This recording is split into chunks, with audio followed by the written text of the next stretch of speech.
Welcome to the Grow, Create, Sip podcast, where we chat about growing and creating your own herbal medicine from common herbs, as well as how to craft tasty herbal infusions. This podcast is available on all podcast players, along with the video version on YouTube.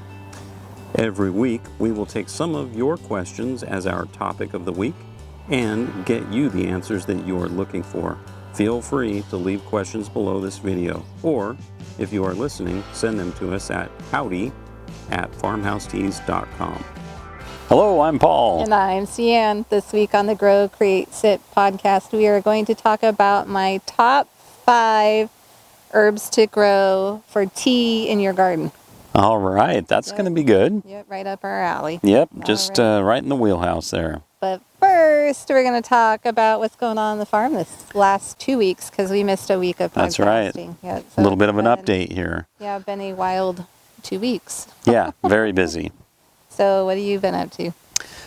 Mostly the last 2 weeks I've been up to like canning beans and Green beans. Yeah, green beans, canning green beans and picking cucumbers so you can pickle them. Yeah, I need to get to that. Yeah, they're building up once again in the fridge. Yeah. So yeah, so that's the big thing there, and then for outdoor stuff, and then inside I've been packing Simply soap kits for Homesteading family. Yeah, if you haven't checked out their membership area, they're doing a challenge, which will have probably started by the time this podcast comes out. But it's open anytime. It doesn't have to be stuck on that date, on how to make a cold press soap and all of that entails. So yeah, we're busy packing kits for that include the tools and the oils and butters that go with that. What all goes in that kit? So the soap kit that you get with Carolyn's class contains a soap mold, some castor oil, some shea butter, some cocoa butter. It's got a little pour pitcher, some for the lye, because you want to make sure that gets in the right container. Right. We supply some gloves, some goggles, so a couple of safety things. Yeah. And then there's a couple of thermometers, a spatula, some powders for dye. Yeah, some natural dyes. Yep. And then you have the option also of purchasing an essential oil bundle, we're calling it. Yeah, we have our, I don't know if I should announce this, our own branded essential oil line. Yeah. We're that we put together just for this. just for this, yep. Yeah. Yep. And so it's for soaping. It's not for anything that's not cosmetic. Right. Yep. Yep. So that's pretty much sums that up. You can check that out. So we're putting all that together. It's all pre-measured, everything that's needed for that without having to go hunt it down and find it and all the pieces. So we're doing that, which is what's keeping you busy, right? Yeah. Yeah, we're doing the footwork there. Yeah, I think it's the little detail you mentioned there is important. That so things like the shea butter and the castor oil and the powders for coloring and the essential oils, we've tried our best to make sure all those measurements are what you need in the course. They match the recipes from Homesteading family. So this kit does not come with recipes. No, the kit doesn't have the recipes, but it's designed to fit the recipes that Carolyn's going to show you how to make. So it's something where both pieces are needed, and we have one piece, and Homesteading family has the other piece. Yeah. Yep, that's been keeping you busy. Yep, and there's a couple of things that we should mention too about that we don't put in there, such as the olive oil and the lye. We're not shipping lye, so yeah, we're keeping that away from food products like tea. Yeah. Yep. Yep. Yeah, so all those details, we'll put a link below to the kit and to the class. Yeah. To the membership challenge. Right. And you can check it all out there. So that's what's been keeping me up at all hours. Busy, and you packed the last ones on the list, right? That's right. So they're all going out for that to start next week. Right. And so you will get to focus on something else. Yeah, I'll have other things to focus on. So what's been keeping you busy? You, cucumbers.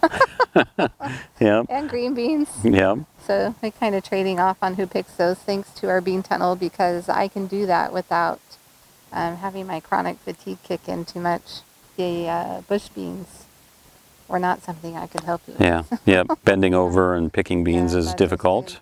exhausted me. So Yep. it's been really nice to have that bean funnel. Yeah. The cucumbers are trellised and they're okay, but I think next year they'll go in the grow boxes because they're still really low to the ground. Okay. And I think that that'll save some more bending over. So I haven't really picked as many of those as you have, but I'm fermenting them into pickles. It's a raw ferment, so I'm not canning them in vinegar. We're just doing a salt brine and a ferment on the countertop. So you pretty much refuse to can cucumbers, right? Yeah, I do. Yeah. Yep, do. Not going there. So I like my food as alive as possible. So the goal of canning is to kill absolutely everything so that you don't end up with any gunk in your jar of food. The goal of fermenting is to keep it alive and to use the good bacteria and life on the food from the garden and preserve that and get probiotics. And then you don't have to take it in a capsule. Mm-hmm. It's a lot cheaper that way. Yeah. Yeah, so I'm fermenting pickles. We are canning green beans because those will end up cooked anyway. Mm-hmm. And so that doesn't really change any scenario there. We eat the ones raw. We eat while we have them. But long term, Yeah. we could ferment those. Maybe that's what we'll do with the ones that are kind of straggling behind. If But we it have would too be- many, but we'll probably just eat those. It would be pretty weird to have like chicken, mashed potatoes and gravy, and fermented green beans. Yeah, that would be weird. Yeah. But we'll save the canned ones for that. Yeah. And then I'm dehydrating lots of tomatoes. Oh, yeah. And there's a bazillion more to put in there if the heat stays for any period of time. Yeah. You can see we're both wearing jackets and sweaters. It's getting kind of cold out here. Yep. The cool weather is coming. Yep. So, But it looks like the forecast has another at least week of good, right. solid weather. Right. So, So I'm dehydrating all those tomatoes because, again, I like to can them. And they take less space this way. Yeah, and they do. They take a lot less time than if you're going to de-seed them and de-skin them and cook them to death and cook the liquid out and then can them for, I don't even know how long to not can them. So the tomatoes will still be made into sauce with a blender and some water later when I'm ready, but they'll store in a smaller space this way. I save my jars, I save my time. So those three things. Oh, I'm trying to figure out what to do with all the zucchini. well, We have like 10 zucchini plants, and it's probably a good thing our soil that they're in is bad. They're not in the grow boxes because otherwise I'd really have a problem. Reminder next year, if we put zucchini anywhere other than in that bad soil, just plant 2. right. Yeah. Yeah. Well, I think we still have dried zucchini and frozen zucchini from last year. We have dried. Yeah, I managed to use the frozen, Oh, or I did gave you? it to the chickens. I might have given up on it. Yeah, that's usually what happens with the last few zucchinis, or the chickens. yeah, the chickens get them. Yep, So chicken food. So yeah. that's all I've been able to get to looking at the garden that's surrounding us. I've obviously not been out here as often as I need to be. So there's lots of herbs to harvest and tomatoes that need attention. And these marigolds behind us are so tall that they're falling over on the backside and crushing tomatoes. So they need to be managed. Yep. So, other than that, I've been getting those soap kits out the door with handwritten notes. So that's what I've been up to. Okay. Yep. Yeah. So before we get started on those herbs that you had in mind to talk about, maybe we should cover a couple of housekeeping things. Yeah, we have coming up. This will either, when you see this or hear this podcast, will be tomorrow or the next day. So Thursday, September 22nd at 4 p.m. Pacific time, 5 Mountain time, 6 p.m. Central time, and 7 p.m. Eastern time. I've got this down. Yeah. I'm doing a live webinar. I guess you won't be there. You'll probably be out distracting farm children and things so that I can share about fire cider. So I found, I cleaned the pantry, like Yes. major overhaul of the pantry that took over 2 hours. Yes, And by the way, your pantry is clean, but my garage is a wreck. yeah, some of it is temporarily sitting in the garage. Anyway, I found in the pantry some fire cider, both from our dry mix and from a fresh batch that I made that I never strained. Is that what's sitting on the counter in that That's jar? what's sitting on the counter. It looks kind of wonky. It's still good though because it's preserved in a raw apple cider vinegar. Oh. But I really need to strain it. So I'm going to do that live on the webinar Oh, nice. while I start some fresh stuff. Uh-huh. So that everyone can see the full entire process. And I'm going to talk about some fall medicinal herbs. Fire cider's one of those things that's handy to have in the fall when cold and flu season rolls around, but I want to talk about some other things too. Okay, some herbs that would pair well with the fire Yeah, cider, huh? because you want to have those before you get sick. So like with the tincture, you want to have, those take like 6 to 8 weeks to make. Uh-huh. And so you want to have that ready before you need it, especially if it's a tincture you're making for like the first signs of a cold. Uh-huh. You need to have that ready right away because if you miss that window, it doesn't work. And Right. then you enter into having to take care of already having it. So you're going to give some tips on these various things in the webinar then, Yeah. huh? And I have bright ideas. I might make more than fire cider, but I also know me better, and that Yeah. will probably take all of the live ability. So I'll talk about the other things. I probably won't be able to show them all. Okay. So the webinar link will be in the show notes, and you're going to want to get on that list so that you get the secret link to the live webinar. And bring your herb questions. Okay. Yep. So Yep. we did have one other thing. We just want to remind everyone that we're also teaching a live kombucha workshop, but that is not going to be until June of 2023. Right. Yep. But tickets are on sale right now. Yeah. Yep. So if you want to see Sian live, Because he really wants to see me talk on stage for the first time. I think I'm going to keep him out of the room so he doesn't provoke anything. I'm sure, well, it sounds like I'll be manning the booth, so you might be in luck. Y'all, hopefully that aren't there at the kombucha thing will be giving him grief and buying stuff at our booth and whatever else we might have there. So, Yeah. Yep. Should be interesting. Yeah. A lot of planning to do yet, so we'll see what happens. Yeah, and there'll be it's a homestead conference, so it's modern homesteading. Modern homesteading conference, left out part of it. And I'll put the link down below. You can buy your tickets. I don't know how many are available. They've been on sale for a while, so I don't know how quick those will sell out. But Joel Salatin will be there, Daniel Salatin, Doc Jones from I'm trying to remember the name of his farm, herbalist. He's an herbalist from southern Idaho. It'll come to me in a minute. Anyway, he'll be there. Azure Standard. Oh. The owner of Azure Standard will be there. I think they have a couple other people coming to speak. Melissa K. Norris, Homesteading family.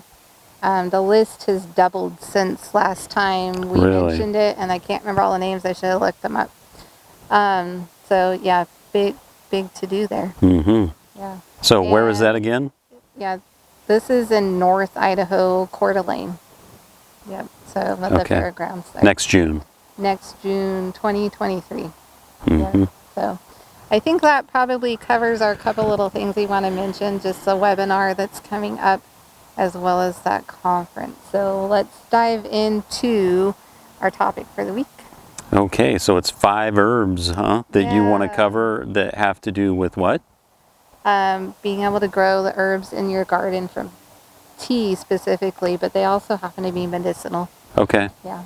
So some medicinal tea herbs that you can grow in your own garden. Yep, and this question comes from Rachel. Rachel wanted to know, what are my top 5 herbs for growing in the garden for tea? Okay. Yep. All right, so what's number 1 on your list today? Calendula. Okay. All right, so why is calendula on your list? So calendula is the flower. It's a flower that got me started in growing my own herbs for medicine and what has now become farmhouse teas.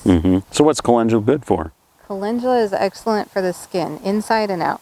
Okay. So if you've got eczema or you've got a rash or you've got a cut or maybe even a bruise. For externally, sunburn. Calendula is good for sunburn. So all of those don't really have to do with the tea, although you could dab it on if you made a strong tea out of calendula. You could dab it on those things. That would help like a sunburn. It would probably be really good if it was cold, really heavily brewed calendula tea. So, but internally, because tea we're usually drinking, right? Yep. And it goes inside. So I mentioned it's good for internal skin, which is what lines your digestive system. Oh. Yeah. So 80% of your immune systems and your digestive system is full of lymphatic tissue, and calendula is really good at cleaning the lymphatic system. Ask me how I know. Don't ask me. That's probably another podcast. There you go.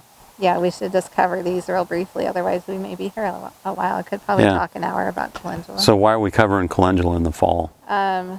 Well, if you already have it planted, and you're in like a temperate climate, like us, I'm trying to remember, we're zone 8A or 8B. We're kind of on a line here. It'll bloom through like November. Yeah. Okay. Yeah, and it'll start early, like February, March. And so it's probably not one you want to plant right now because it's pretty quick to seed. Yeah. And it'll probably be too cold. Right now, if we planted it, I don't know. It might come up here. It'd probably come up in the greenhouse, in our hoop house. Yeah. So what's your favorite thing to do? What's your favorite recipe with that? To make with it. Yeah. I like to throw it in a lymphatic tea. It's probably how I use it the most these days, but what we kind of stick to is our calendula salve. It's not a tea, but we're all about herbal infusions, which, is just a tea with an oil instead of water. Yep.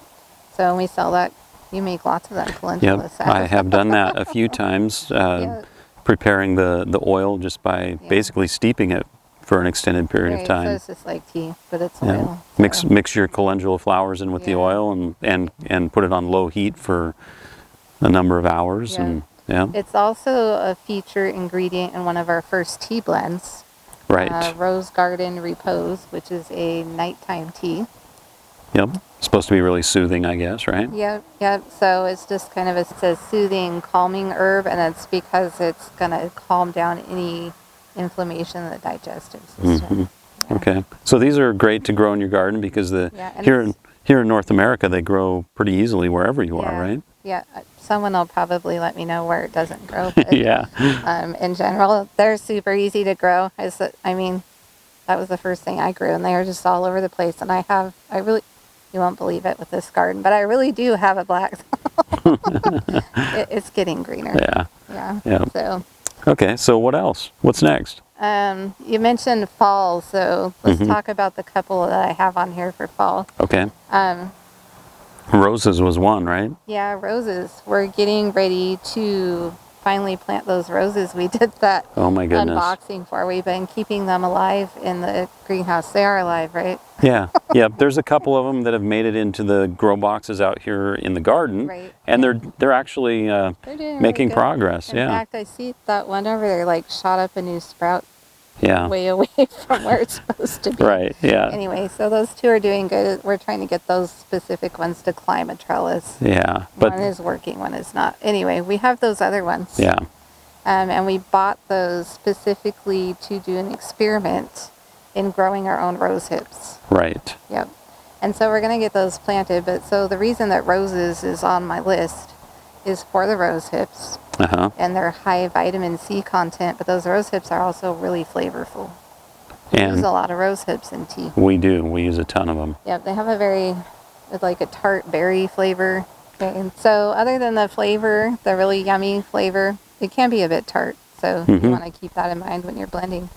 But all that vitamin C is really, really good for fall, and that happens to be when the rose hips get harvested. After the first frost is when they sweeten up, and that's when you harvest them. Okay. So fall is the time to plant them. Also the spring, kind of before, after cold and before heat. Okay. Which is why we need to get those plants in the ground. But the petals of the roses can be used in tea too, as long as they're not sprayed. The bushes aren't sprayed. So the petals, they have some minor medicinal effects, mostly on mood and like heart health. But they're mostly there because they're pretty. And rose petal tea is a thing, like in Bulgaria. It's a Yeah, I thing, remember so- that. Yeah. Yeah, but they add a lot of color, and I like my tea to look pretty too, and not just be flavorful. So I mean, you eat with your eyes first, right? Don't you? Don't you see that big plate of lasagna and go, that looks good. Okay. It looks good, and then you smell it. Use all your senses when you eat. Okay. Yeah, it's important. So that's two of them. The other one that would be good for fall is rosemary. Rosemary. Now, why is rosemary something you'd be concerned about in the fall? So rosemary, if you're starting from seed, takes like 2 to 3 weeks to germinate. So like you stick the seed in the ground and nothing happens for 3 weeks. For a long time. So you're probably gonna want to start that inside, because most places, rosemary is a Mediterranean plant. So likes heat. Likes warm climates. Yeah. So you're gonna want to start those inside anyway, or in a greenhouse. And I'm way more patient with stuff growing in the fall in a greenhouse than I am in the spring. Yeah. You could do it in the spring, but you're probably also going to have a slightly warmer temperatures in the fall than the spring. I would agree with You're that. waiting, it's already cold, and now it's trying to warm up in the spring. In the fall, it's just cooling off. It's Yeah. not already cold. And it seems like the ground is already cold in the spring, and it struggles to get up to temperature. And in the fall, the Right. ground's warm, Right. and doesn't seem like it cools down as Right. fast. But you wouldn't want to plant direct sow those into the ground, because it's going to get cold and it doesn't like cold. So rosemary, it can survive outside. So does it take a long time to grow even after it germinates? It's kind of a slow plant, yeah. Okay. Until it gets, I don't know, 4 to 8 inches big, and then when it warms up, it'll just like take off. But it's still pretty slow growing. It's not like a tomato. It's not like these marigolds behind us. Okay. But rosemary, you might not think of that as a plant for tea. Well, not really. I was thinking about Really? pizza or something. I've made pizza tea. That's Now true. everyone's going to ask, can Yeah. we buy your pizza tea? I don't have it for remember that. sale. Yeah, I made it as a gig gift. It was great. I don't know. I have to do that again. I think I still have the recipe. Anyway, you can make it a tea. It would be more of a medicinal tea. We use rosemary in a herbal steam mix. Okay. Yeah, that's right. So technically that's a tea, because you use hot boiling water, you use herbs, and then you sniff it. You don't drink it. Okay. You smell the steam, sorry. But yeah, you could put it in a tea. So like a really good way to use rosemary would be to steep it in chicken broth and drink it. What? Thought we were talking about tea here. Oh, yeah. Okay, so rosemary might take a little bit of effort to make a tea with, But it has lots of medicinal properties. so it's worth considering. Yeah, you definitely want to look at rosemary. It's really good for like sinus type stuff. I don't want to make any medicinal claims here on the podcast. Sure. Upper respiratory support. Okay. And it's also good for inflammation, and it's really good for helping circulation. So like lymphatic, maybe congestion, getting things going. Oh, I It's a see. mover, yeah. Mm-hmm. Yep. So rosemary is a good one, and we have a full blog post on how to grow and harvest and use rosemary. I'll put that rosemary blog post link down below. We'll have some more tips in there on how to use that. Okay, good. So those are the two that I would probably consider planting in the fall right now. Roses and rosemary. Roses and rosemary. The others are going to grow faster, and so they don't need to be planted right now. Mm-hmm. But you could certainly use some if you bought them already to practice, and then plant them in the spring. So we got a couple of left? Yeah, we have a couple herbs left. left. So we did calendula, and we did roses and rosemary. So what about chamomile? Wasn't that on the list? Yep, chamomile's on there. So chamomile is a very popular herbal tea. Chamomile is really, really, really, really, really good for the digestive system. Unfortunately, I am allergic to chamomile. What? It makes my throat itchy unless I grow it myself. That doesn't make sense to I me. have to have it mostly fresh. Like I have to dehydrate it and use it right away. Well, so chamomile is a very tender plant. And when you dehydrate it, it likes to just crumble and just kind of fall apart. And so it's really hard to keep it in a high quality state. I've noticed when I'm blending tea with chamomile in it, it produces a lot of like fine dusty, particles. Yeah. And so I have, in order for me to use it, it's got to be really fresh. I'm going to try a tincture though and see if, I'm wondering if it's a dust, its tendency to turn into kind of a dust that's giving me problems, because I can do it fresh. So I'm wondering if I use a tincture, if that would be better for me personally. But most people have problems with chamomile. I'm just strange. Yep. So you have it on the fall list here. Is it on the fall list because of its medicinal qualities, or because you need to plant it in the fall, or? No, we only had the two things on the fall list. This is just my top 5. I see. Yeah, so we had the roses and the rosemary on the fall list, but all 5 of these are just my top 5. For growing in your garden. Okay, so why is chamomile on your list? So chamomile's there because it's really, really good for the digestive system. It's also really calming. So we get a lot of questions from customers about what teas do we have that will help with insomnia, trouble sleeping. So chamomile is really good for that insomnia, sleep. And, you know, we used it with our youngest daughter. I used it when she was teething. She was like 3 months old. And I made some really diluted chamomile tea and gave it to her in a dropper, and she like went right to sleep. So it's considered a food, and it's very safe, even for children. Yet it's very strong in some ways. So it grows well in the garden, I take it. yeah, it grows well. It'll self-seed. So, you know, be careful where you plant it. Make sure you're going to want it to come back there. We say that our new soil in our garden boxes are growing chamomile over here, and I didn't plant it. I noticed that over here on our left. There's some white flowers. It's not like the worst thing ever, but they're kind of bushy, and so they aren't like an upright flower, you know, a pretty garden flower. They're kind of a shrub. So little cover plant. Yep, so that's why chamomile is on there. And then I had to pick one mint, because the question was top 5, Rachel. I think she knows that I wouldn't be able to just pick 5. So a mint had to go on here somewhere. And so I picked lemon balm. And I had reasons for that. So peppermint tastes really good and all. I would drink, you know, prefer peppermint tea. But it's also a stimulant. And so I went with lemon balm because of it has a lot more medicinal properties in some ways than a peppermint. Lemon balm works on the nervous system. So after COVID, you know, just everyone's got a lot of nervous tension. I went through a lot of stress, maybe some job changes, a lot of changes. So lemon balm is a good one for stress and anxiety. And it will also go with that chamomile at night to sleep. It might really be a powerful combination.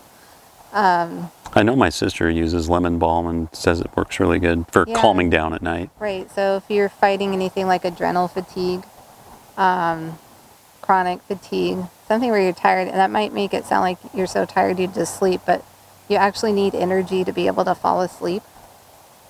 And sometimes you have chronic fatigue and adrenal fatigue because you're so wired all the time. Right. So maybe too many stimulants of some variety, a coffee or caffeinated coffee, or caffeinated tea even, or energy drinks, too many Red Bulls. Now lemon balm's not going to fix that altogether. You got to cut that stuff out too. But it'll help. Might help calm you down and get you off of that stuff. Yeah. So we're getting kind of dark outside for those of you on the YouTube version of this podcast. So we should probably start wrapping it up here. Lemon balm was number 5. Okay. I have 10. 10 what? I have 10 medicinal herbs I recommend planting in your garden. She only asked for 5. So the other Okay. 5 are in a blog post down below in the show notes. Because, I mean, you gotta draw the line somewhere. So we're drawing at 5. I thought 10 was my line, but, you know, we would be here for hours. Yeah. Yeah. So the blog post with the other 5 will be down in the show notes. Or you can head on over to growcreatesip.com and click on the podcast link. And this is episode number 4. Number 4. Woohoo! So, yep. Also, you will want to check out our ebook if you're planning and planting an herbal garden. We have an ebook for you, and that comes with kind of a little workbook so that you can work out what the best herbs are for your herb garden, because a lot of things are going to come into play, like how much space you have, if you're growing in the ground or in a grow box, if you rent or if you are buying a house. Also, your growing zones, you know, is going to be a big difference. So we're pretty temperate here. So you got all this in your ebook, huh? Yeah, it's all in the ebook. So I'll put that link down below. Make sure and check that out. It comes with plans and all sorts of good stuff. Nice. So, yep. So coming up on our YouTube channel, we're going to do a video on planting the roses, which we mentioned when we talked about roses. And we also will have a video coming up that is a review of Homestead Ironworks tools. So there's some handmade. Oh, yeah. Yeah, those handmade tools are waiting for me to do a review on. So that stuff is coming up. And next week we have a sale. A sale. It's pumpkin spice season. Oh, yes. I've seen all that stuff flowing in through the mail. Yeah, we have one last thing that I got to get done, but it'll be done by the time this comes out, is the farm girl and I are making pumpkin spice soap in the shape of a pumpkin. Uh-huh. Little Rose Goat Soap Co. is making an appearance again, huh? Goes back at it. Nice. So we have a bunch of that to make. It was super popular last year. I have a few more boxes than I had last year, but they went so fast, I'm kind of worried maybe I didn't get enough of those. Well, we're still working on the apple bundle too, Yeah, right? and we have the apple bundle. So pumpkin spice sale is this week when this comes out. Nice. Yep. So that'll do it for us this week on the Grow, Create, Sip podcast. If you didn't take any notes, that's okay. We took them for you, and they are down below in the show notes, or you can check them out over at growcreatesip.com and click on podcast and find episode number 4. Okay. Yep. So we'll catch you next time. Thanks for joining us. All right. We'll catch you later. Bye.